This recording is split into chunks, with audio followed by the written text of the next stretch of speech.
Sean Rochester, 5 Reasons Sports, giving you a quick take 5 for 5 Reasons YouTube after last night's loss to the 76ers by 1 here in Philadelphia. Kind of the story of the season encapsulated in one game. Early on, it looked like the Heat couldn't score. They got down early. They fought back. The defense got turned up playing zone, forcing turnovers. They got out to a double-digit lead, leading by 12, I believe, at halftime. And the Sixers just chipped away at it. They won the third quarter. They won the fourth quarter by 6 and 7, obviously leading to a 1-point victory for Philadelphia. Looking at across the board, obviously coming out of this game, the big thing is Jimmy Butler's injury. And, I was in the tunnel, not in the video, but you could see in the same video where I was nearby that it's almost a miracle, to be honest with you, that Jimmy Butler was effective as he was after that injury that happened in the first half with Kelly Oubre getting caught up in the air and then coming down and Jimmy kind of buckling underneath him.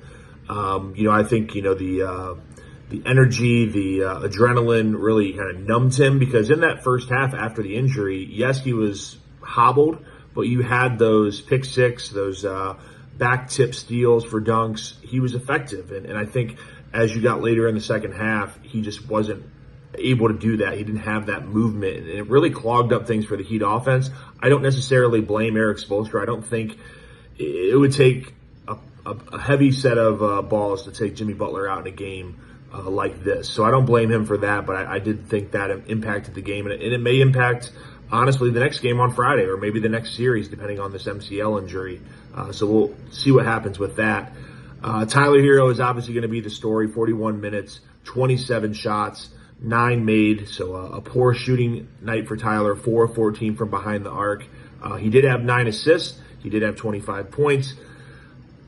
It's a divisive topic, and I don't see myself on really either side of the spectrum, but to be very honest, I don't know where else you were getting shots, and I think of those 27, I think a majority of them were very good shots.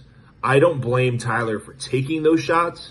I blame Tyler for missing those shots. And I know it's not realistic to say he needs to make all of those shots, but when he got clean looks in the mid-range, when he got clean looks from 3, when he got clean looks in the short mid-range, those little floaters that he can make, I don't blame him for taking them, because I think those were good offensive processes, good shot diets for the Heat offense.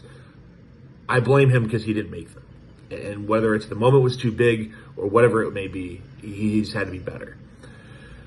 Bam Adebayo, obviously 10 points, 12 rebounds. I thought his defense was good. His impact was good. Only 1 assist. I thought he would have more of a hub, offensive hub type game, but not ideal. You need more out of Bam. You need more than 10 points. You need, better defense. You just needed more from him. And I know that's sometimes not the player that he is, but that was unfortunate. Nikola Jovic, not a real impact, to be honest with you, being somewhat close. It looked like the moment was too big for him. He was making mistakes on defense. He was getting yelled at for screwing up rotations and things like that, and hopefully he learns from that moment. Caleb Martin continues to struggle. 5 points, wasn't really impactful. The impact really came from the bench. Kevin Love was great in 17 minutes, 10 points, hit 2 threes. I thought his creation, even though not having an assist, being able to find open shooters, those hockey passes and moving the ball and spacing the floor. Haywood Highsmith and DeLon Wright and Jaime Jaquez, I think those 3 were the biggest impacts on this game. When they came in the middle of the first half, in the middle of the second half, especially the first half, super impactful, disruptive. The 2-2-1 press was great. Philly was turning the ball over at almost a 30% rate.